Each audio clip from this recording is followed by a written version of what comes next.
آیت نمبر 153 دی یا ایها الذین آمنوا استعینوا بالصبر والصلاة ان الله مع الصابرین. شاته مونږ ته ویل شوي وو چې امت مسلمه د دین کار دپاره خوښ کړي شو چې دوی به د انبیا دا کار کوي، خلکو ته به دا رسوي، او دا کار کول چې دا آسان نه دی. دې دپاره چې مشکلات آسان شي، نو الله ورته نسخه وښوله چې الله نه مدد حاضر کړئ، صبر او د مونځ په ذریعه د دین دعوت کار کول به آسان شي. اول کار سره صبر کول. الله نبی صلی الله علیه وسلم ته بیا بیا تسلی ورکړې ده، هم داسې یې ورته د صبر هم ویلي دي چې صبر کوئ، برداشت کوئ دا هر څه. قوم والو که هر څه کول، نو الله تعالی به نبی صلی الله علیه وسلم ته د صبر خبره کوله. د شاته انبیا واقعات به ورته بیانولې چې هغه هم صبر کړو، چې لکه مطلب نبی صلی الله علیه وسلم ته صبر کول آسان شي او صبر وکي، او دا هم الله تعالی غول چې هغه صبر کړو نو الله غي مدد راغی. مطلب یې که تاسو صبر کوئ نو مدد بدل راځي. او صبر څه شی دی؟ صبر مطلب برداشت کول. صبر هغه طاقت دی د سره چې انسان مسلې برداشت کوي. صبر مطلب استقامت راوستل، ثابت قدم اوسېدل. د الله مدد لپاره صبر اولنی کار دی چې چا کې صبر نو هغه د خلکو مزاق مخالفت هر څه برداشت کولی شي، مال لګولی شي، قرباني ورکولی شي. او صبر سو کولی شي؟ عاجزي کوونکی، الله نه یریدو والا، د الله منلو والا دی صبر کولی شي. او صبر کم ځای کېږي؟ اول خدا دی چې د الله په اطاعت، چې د الله فرمانبرداري باندې ثابت قدم انسان ثابت قدم شي، او مسلسل په دې لار اوسېدل یا مسلسل په نیکۍ باندې جمع کېدل. دویم صبر په ګناهونو باندې کول، یعنی زړه په ګناه کارونو ته مطلب غواړي، زړه په غواړي چې موږ ګناهونه وکړي او الله موږ منې کړي یو، نو مطلب دا سوچ کول، دا غي نه پس بیا ځان منې کول، او د لکه مثلا دروغ ویل، بهایي خبرې، کارونه، کپړو د سيزونو ته کتل، او بیا انسان کې صبر پیدا کول دي.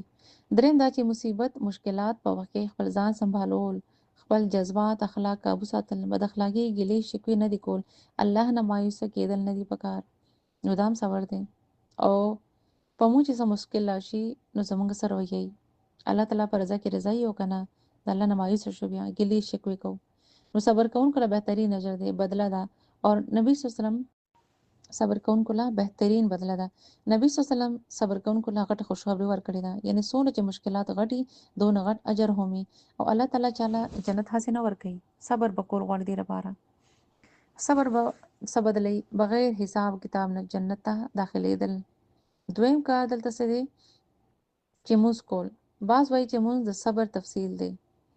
او موږ سره به څنګه د الله مدد راځي. یعنی انسان چې موږ کوي توجه صرف الله طرف ته کړي او صرف الله طرف ته خپل غم هر څه بیانوي. او موږ هم یو صبر دی چې انسان پکې هر څه پریدي، د موږ په ذریعہ الله سره تعلق مضبوط شي، بیا مدد راځي. او د نبی صلی الله علیه وسلم دا طریقه چې کله به مشکل راتلو نو اول به موږ کو، او موږ هغه بکاری چې هغه توجه سره خلوص، یعنی عاجزۍ سره صحیح سبق سره ویل شي. او زمونږ چې کله مدد پکاري نو موږ څه کوو؟ کله وایو فلا به مدد وکي، یا کله چاته فون وکړو، یا کې دې شي ته فلا بنده په ذریعہ باندې څوک مدد وکي، نو دا دوه کارونه دي، صبر او مونږ، چې دا رانه هیر نشي. مطلب چې دا وکړو نن نه پس ان شاء الله داسې موږ کوو نو د الله مدد به راځي. ان الله مع الصابرین، بشک الله تعالی صبر کوونکو سره دی. چې کله انسان صبر کوي نو دا سوچ کول دي چې الله ما سره دی، او دا خبره انسان مضبوطوي. آیت نمبر 154 دی ولا تقولوا لمن يقتل في سبيل الله اموات. الله تعالی فرمایي کله چې انسان دعوت حق، یعنی دعوت دین کار کوي خپل قول او عمل سره، دنیا والو ته چې کله دا رسي نو په دې کې د جان او د نفس قربانولو هم ضرورت راشي. هغه د لپاره به ویل شو چې متا سو وای هغه د چا د لپاره چې فی سبیل الله سو قتل شول، مړ شول، او دا وخت چې مسلمانان اولو هغه ته ویل کېږي چې لکه داسې په کې هم راځي چې نفسونه هم قتل کړي شي، یعنی شهیدان وي، او شهید چې خپل وینا فی سبیل الله ورکړي، نو هغه دا ثابت کړي چې ما د حق دعوت ورکو چې الله یو دی، هغه د لپاره هغه د خپل نفس قرباني هم ورکړه. او د شهادت مختلف قسمونه دي، په اوبو کې ډوبېدل یا د خېټې په مرض کې مړ کېدل، مګر دلته کې خاص کر د الله په لار کې شهادت خبره ده چې هغه دین خاطر قتل کړي شي، دا اصل شهید دی. دلته شهید ته الله تعالی ډېر عزت ورکو، او یې فرمایل چې شهید ته مړ مه وایه بلکې ژوندې ورته وایه، هغه ژوندې دی مګر تاسو ته هغه پته نشي لګېدی چې هغه څنګه ژوندې دی. هسې خو هر انسان مړ شي نو د هغه ژوند شروع شي، فرق دا دی چې د هغه جسم او روح هلته جدا جدا شي، جسم او روح ته بدله یا سزا دواړه محسوسیږي. شهید هلته څنګه ژوندې دی؟ دی خو په قبر کې دی، مګر دلته هغه عزت ورکول د پاره ویل شول چې مړو ته لکه مطلب چې څوک شهید دی هغه ته بیا مړ مه وایي،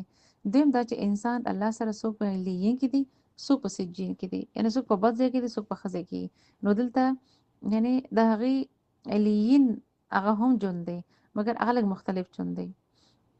حدیث دی نبی صلی الله علیه وسلم فرمایي د شهیدانو روحونه د شین رنگ مرغو په پارو کې دغې په وزرو کې دي او دا مرغۍ چې دا په جنت کې هر ځای کې ګرځي مزې کوي. نو الله هغې له ښکلی ژوند هلته ورکړی دی اور قبر کې هم دې له خوشحالي دي. لا تشعرون دلته کې دې نه پته لګي چې غیب دنیا په باره کې موږ څه نشو لکه ویل نشو پوهېدی په دې خبرو باندې، نه موږ ته پته لګېدی شي که موږ ډېر هم کوشش وکړو نو به زموږ کار په دې باندې ایمان لرل دي چې آخرت شته. آیت نمبر 155 دی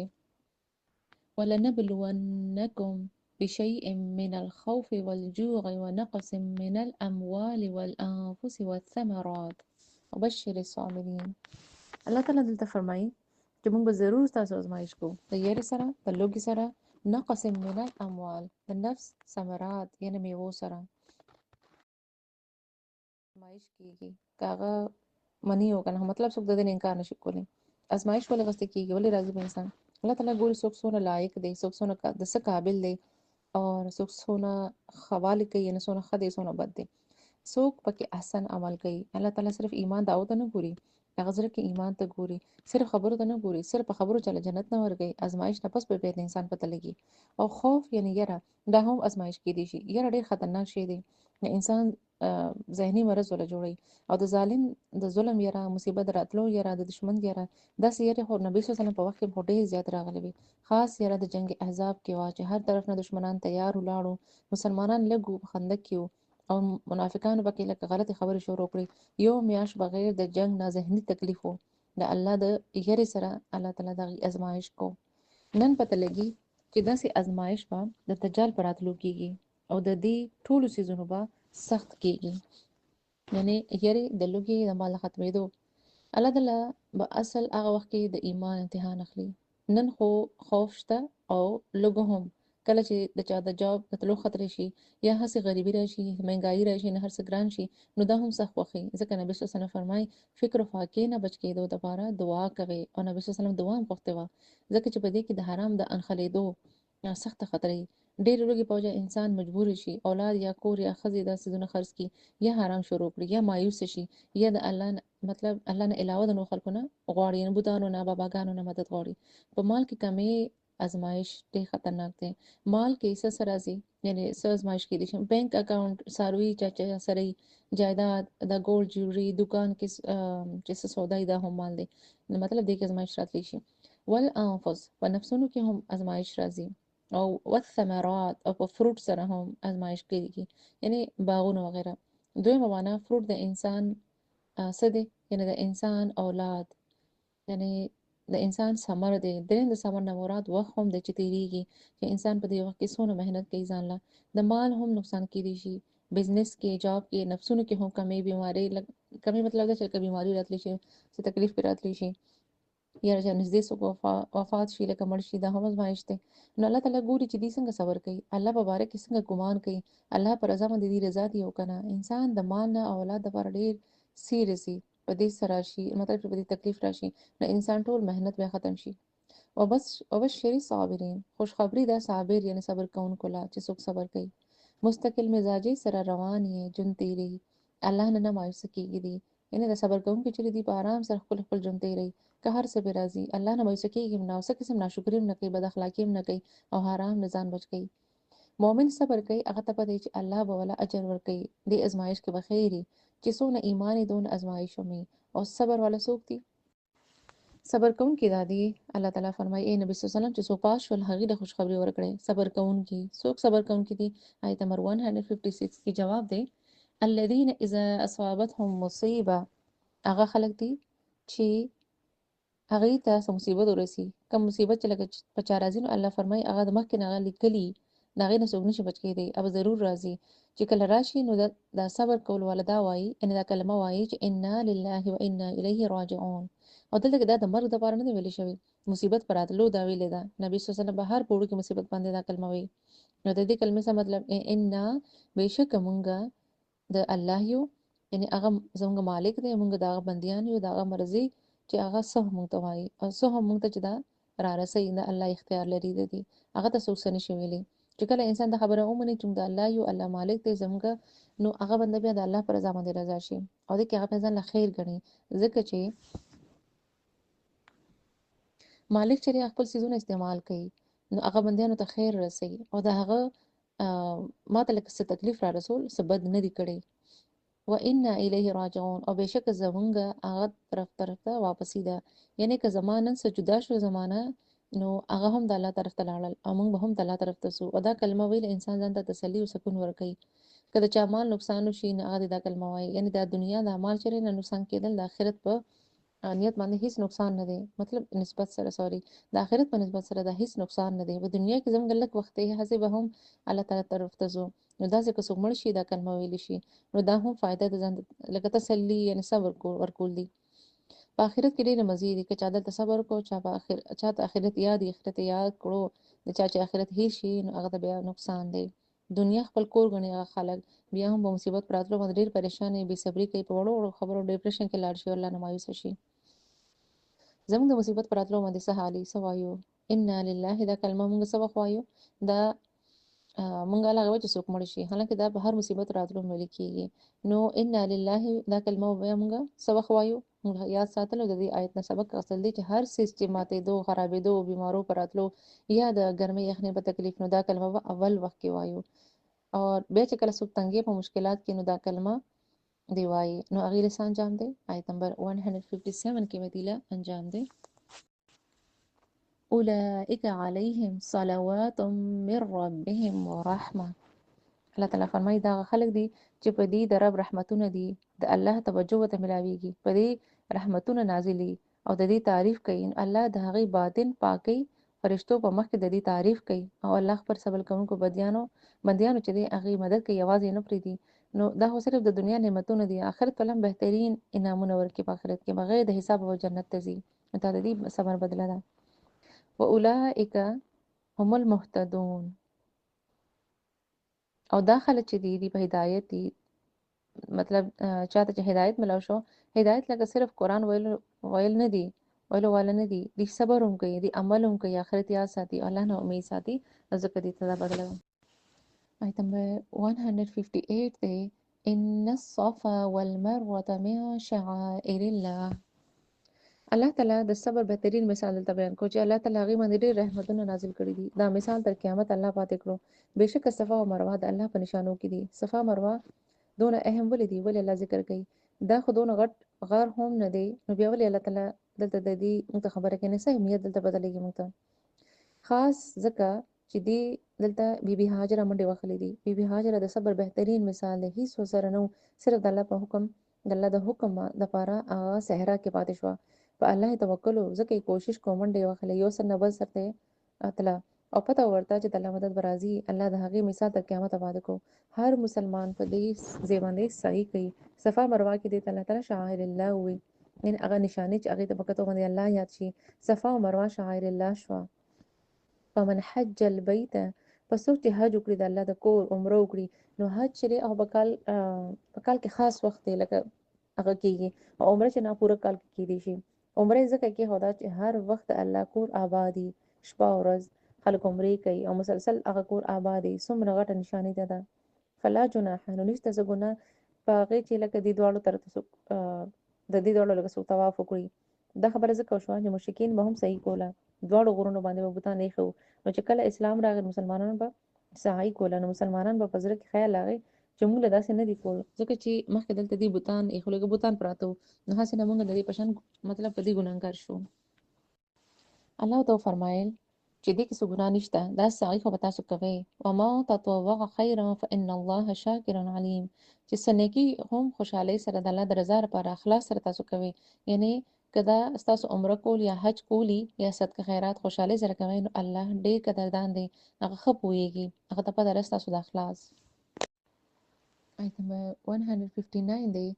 ان الذين يكتمون ما انزلنا من البينات والهدى هغه خلک چې هغه مطلب چې څو موږ نازل کړی دي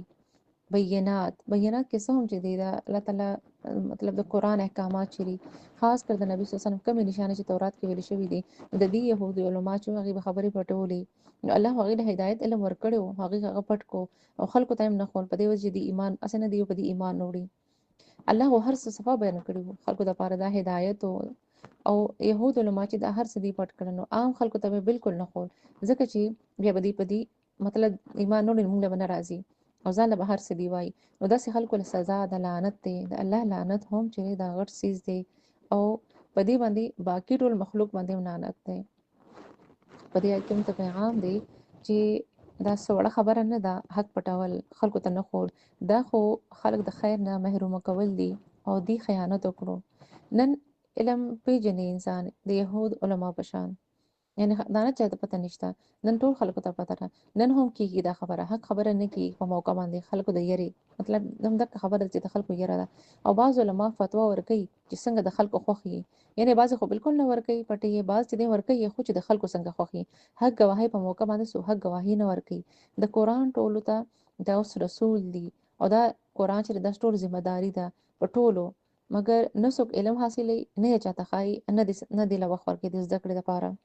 موږ خپل په دین عمل نکو په حجاب ابایا په دې سيزونو شرمېږو دین راته په خواني کې سیخ کاری ځکه عمل نکو او دا دین پټولو کې بیا راځي رښتیا ویل هم بالکل دغه نشته یعنی څوک ډول رښتیا وایي نه څوک گواهی ورکوي حلال پیژني حرام ښکار دي هر هغه باوجود مطلب هر یو شی ښکار دي ته پته څه ګناه دي څه ثواب دي او بیا هم خلک حرام طرف ته ځي آیت نمبر 160 دی الا الذين تابوا واصلحوا وبينوا الله تعالی فرمایي هغه خلکو بلانت نه کیږي چې چا توبه وکړه خپل اصلاح وکړه یعنی صرف توبه نه بلکې اصلاح هم کول دي که چا علم پټو نو اوس مو پټوي خلکو ته خور شروع کړي چې چا توبه وکړه او اصلاح هم وکړه خپل ځان سم کو ګناهونو نه مطلب علم پټول لکه پرې خودل او خلکو ته هم کار بیان کوو الله به په هغه مهربان شي لعنت په بیان شي کېدی مګر اوس چې دی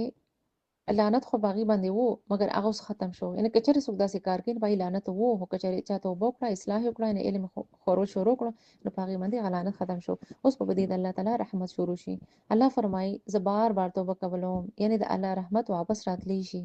او دلته امت مسلمه ته پیغام دی چې دعوت حق خلکو ته بیان کړي که په هر طریقې که په جواب کلم په لاسونو امت ولا بد زوال مطلب زوال به ختم شي قران به عام کی او دا زموږ د ټولو ذمہ داری ده دا کول دي آیت نمبر 161 دی ان الذين كفروا وماتوا وهم كفار الله تعالی فرمایي د يهودانو دا حال و چې حق علم به پټو دا غي د انجام شې چې معذوب علیهم شول یعنی باغی لعنت شون امت مسلمه تاسو داسې نشي دغه پشان کفر اصل تاسو دغه پشان کفر لکوکړي یعنی چې د الله احکامات نه مني نو پدې کې کافرانو بیا راغلل چې اغي صفا کفر کوي پدې حال کې چې دي کافران مړ شول نو پدې د الله لعنت دی د فرشتو د باقي د ټول مخلوقو د مرغو د انسانانو د سمندرو د غرونو د هرچا دلته پته لګي چې لعنت هغه کافرانو وي چې چاته حق ورسېدو هغه بیا هغه نه منو انکار وکړو پدې حال دی مړ شول آیت نمبر 162 دی خالدین فیها لا يخفف عنهم العذاب ولا هم ينظرون الله تعالی فرمایي همیشه اوسېدول والا د دې په دې لعنت کې یعنی همیشه په دې لعنت کېږي او آخرت کې چې په دې باندې عذاب وي نو هغه بس سخت تیزي یعنی دې باندې هغه باندې کمی نه کېږي یعنی سبق په پکې نه راځي مسلسل مهلت په لګدي تنه ملاوي مسلسل په عذاب کې پراته وي جهنم والا بغواړي چې د اور نه روزي کنه شي راوته ته بچنه شو وته کم سے کم دي شي یعنی چې به وخت چې لږ خو درانه عذاب کم شي الله تعالی فرمایي چې نه مسلسل به کې اوسېږي نه به کمیږي نه به هلک کېږي آیت نمبر 163 دی